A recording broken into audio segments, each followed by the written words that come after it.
Rajendra Kumar Verma, ministerial association irrigation department, मंडल आजमगढ़ का मंडल मंत्री। बलिया में मैं नलकूप खंड द्वितीय बलिया में वरिष्ठ सहायक के पद पर कार्यरत हूँ। कैसा आप लोग के द्वारा ये धरना किया गया, क्या पूछ रहा?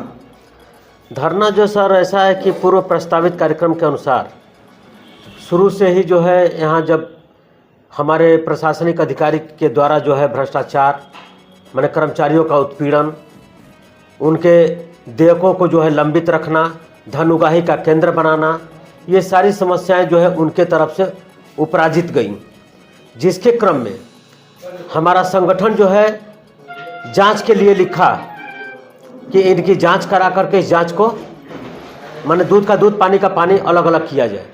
तो जांच कमेटी में जो वर्तमान में हमारे यहाँ अधिशासी माननीय श्री अरुण बाबू गुप्ता जी हैं, यह उस समय नलकूप खंड द्वितीय मऊ के अधिशासी अभियंता हुआ करते थे, जिस समय अधीक्षण अभियंता के द्वारा जो है इस जांच कमेटी का इनको अध्यक्ष बनाया गया। और लेकिन यह जो है उस जांच को जो है लगभग 11 महीने से ऊपर हो गए, इन्होंने लंबित कर दिया। अभी तक जांच इन्होंने अपने स्तर से नहीं कराया। और आज वर्तमान में द्वैत कार्यभार पर हमारे यहाँ पुनः अरुण बाबू गुप्ता हमारे बलिया अधिशासी अभियंता के नाम पर कार्यरत हैं। तो इनसे हम लोगों ने कहा कि इनके भ्रष्टाचार को जो है आप बढ़ावा दे रहे हैं, क्योंकि ये प्रशासनिक अधिकारी के पास एक ही व्यक्ति के पास 9 पटलों का चार्ज है, जबकि नियमानुसार इनके पास कोई भी पटल का चार्ज नहीं होना चाहिए। लेकिन इनको जो है 9 पटलों का चार्ज देकर के यह इससे स्पष्ट होता है कि आप जो है भ्रष्टाचार को बढ़ावा दे रहे हैं। तो आप लोग क्या चाहते हैं? धरना के माध्यम से क्या मांग करना? तो धरना हमारा इसीलिए था कि आप इस भ्रष्टाचार को समाप्त कराएं। भ्रष्टाचार के विरोध में? हाँ, भ्रष्टाचार के विरोध में आप इस भ्रष्टाचार को समाप्त कराएं और प्रशासनिक अधिकारी के पास जो 9 पटलों का चार्ज है, उनके पास से सारे 9 पटलों का चार्ज आप हटाएं, ताकि भ्रष्टाचार बंद हो। भाई वह 9 पटलों का चार्ज अन्य लोगों के पास रहेगा तो अलग अलग कार्य आसानी से होगा, एक व्यक्ति के पास रहेगा तो आसानी से हो नहीं पाएगा।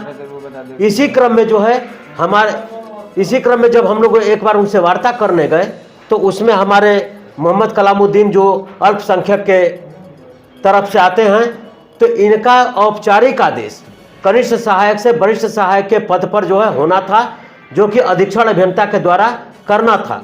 परंतु जो है उसमें कमेटी गठित में उसके सदस्य थे हमारे अरुण बाबू गुप्ता जी, जो वर्तमान में प्रशासनिक अधिशासी अभियंता नलकूप खंड द्वितीय बलिया के हैं।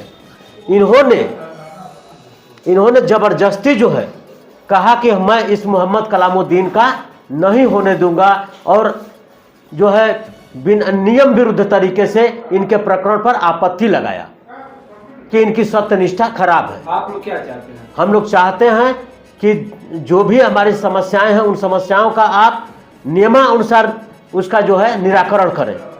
इसी क्रम में जो है हमारा 20 तारीख से प्रस्तावित धरना जो है 20 तारीख से लेकर 21 तक चला है। तो 21 को हमारे धरना स्थल पे हमारे अधिशासी अभियंता द्वारा उपस्थित होकर के उन्होंने हमें आश्वासन दिया कि आपके द्वारा जो भी यह मांगे हैं, इन मांगों को जो है यथाशीघ्र जो है इसका निष्पादन करेंगे। यदि वो निष्पादन नहीं करते हैं समयानुसार, तो पुनः जो है हमारा संगठन जो है धरना करने के लिए बाध्य होगा। इसी के साथ मैं अपने वाणी को विराम देता हूँ। धन्यवाद। अभी आपके कार्यालय में कुछ कर्मचारी जो है धरना पर बैठे हैं, क्या ये प्रकरण है, क्या कहेंगे आप? अब ये लोग जो धरना कर रहे हैं, आप लोग बात किए ही हैं उनसे, तो ये लोग क्या बताए इन लोगों किस लिए धरना कर रहे हैं? उन लोगों का आरोप है कि कोई संजीव करके कोई यहाँ पे वरिष्ठ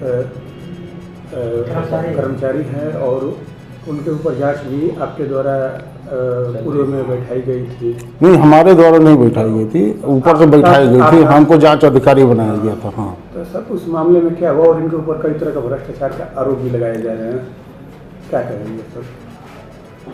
इसमें संजीव कुमार के लिए ये लोग बोल रहे हैं कि जो जितने भी पटल उनको आवंटित हैं, मेरे द्वारा एक भी पटल इनको आवंटित नहीं किया गया है। पूर्व में ही सारे पटल आवंटित हैं, पूर्व से ही आवंटित है। अगर इनको कोई परेशानी थी तो पूर्व में ही आपत्ति लगवा करके हटवा देना चाहिए था, लेकिन हमारे समय में ये लोग अननेसेसरी का लोग झगड़ा क्रिएट कर रहे हैं। मामला कुछ दूसरा है।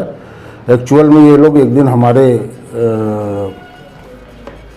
कमरे में ज़बरदस्ती घुस करके हमारे साथ दुर्व्यवहार किया था इन लोगों ने, जिसके आधार पर इन लोगों के विरुद्ध हमने जो है अनुशासनिक कार्रवाई प्रस्तावित किया हुआ है। FIR भी कराए हैं? नहीं, FIR नहीं कराया है, लेकिन अनुशासनिक कार्रवाई प्रस्तावित कराया हुआ है। हाँ, विभागीय कार्रवाई प्रस्तावित किया हुआ है। तो वही सब है, उसी के चक्कर में ये लोग अन्यत्र तरीके से दबाव बनाना चाहते हैं। सर, जो आप जांच कर रहे हैं लगभग बताया जा रहा है कि लगभग 1 वर्ष होने जा रहा है। नहीं, तो ऐसा है कि उस जांच से हमको हटा दिया गया है। हमने 2-3 बार इन लोगों को कॉल किया, ये लोग प्रस्तुत नहीं हुए और आखिरी का उत्तर इन्होंने दिया कि नहीं, जांच कमेटी बन गई है तो हम प्रस्तुत नहीं होंगे, आपके समक्ष हम नहीं प्रस्तुत होंगे। तो हम फिर जो है अपना फाइनल रिपोर्ट जो है हमने सबमिट भी कर दिया है। एक चीज़ और उठाया जा रहा है सर, आप समय से कार्यालय में नहीं आते हैं, जिससे काफ़ी किसानों को जो है अपनी बातें नहीं कह पाते हैं। अच्छा, इसमें कितनी सच्चाई होगी? अच्छा, ये क्या बोले हैं? अभी आपसे कै बजे आते हैं? इनका कहना है कि और हाँ, और ये बताइए हम आपको कितने बजे इस समय मिल रहे हैं? फिलहाल तो सर अभी आप बैठे हैं। तो आप समझ सकते हैं, वास्तविकता समझ सकते हैं। हमको ज़्यादा कुछ नहीं करना है। तो सर क्या ये लोग पे भी आपने कार्रवाई की है कोई शासन? ये सारे लोग जो है हमारे कमरे में एक दिन घुसे थे और इन लोगों ने हमारे साथ दुर्व्यवहार किया था। ये कौन था उस समय? स्टोर कीपर थे और दूसरे वाले छोटे साहब थे, उन लोगों के समक्ष किया था और उसके ऊपर भी जांच बैठा हुआ है उस जो घटना हुई थी। चूँकि इन लोगों का हमारे ख्याल से पहले से ये आदत रही है इस तरह से दबाव बनाने की नीति, और चूँकि वो नीति चल नहीं पा रही है अभी, तो कष्ट हो रहा है। ये लोगों का आरोप ये है कि सर भ्रष्टाचार यहाँ पे हो रहा है, बाबुओं के द्वारा तमाम साथ में शामिल हैं। भ्रष्टाचार हो रहा है तो भ्रष्टाचार का ले आवें, प्रूफ ले आवें। हम यहाँ पे बैठे हुए हैं कार्रवाई करने के लिए। जब मैं एक तरह का दुर्व्यवहार मैं नहीं सहन कर पा रहा हूँ तो भ्रष्टाचार सहन करूँगा। ठीक।